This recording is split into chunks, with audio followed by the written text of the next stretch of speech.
देखिए दोस्तों, आज हम लोग फिर से आ गए अपने पूजा वाले रूम में। आज हम लोग पूजा आरती करेंगे और पूजा करेंगे श्री संतोषी माता का। अब देखिए, अभी हम लोग दिया सजाएंगे।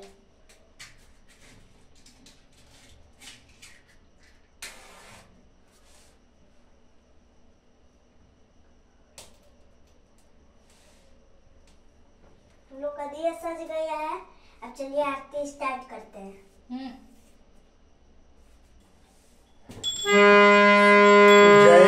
संतोषी माता मैया, जय संतोषी माता। अपने सेवक जन की सुख संपत्ति दाता। ओम जय संतोषी माता।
सुंदर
भरे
आरती जो कोई नर गावे, मैया जो कोई नर गावे, रिद्धि सिद्धि सुख संपत्ति जीवन के पावे।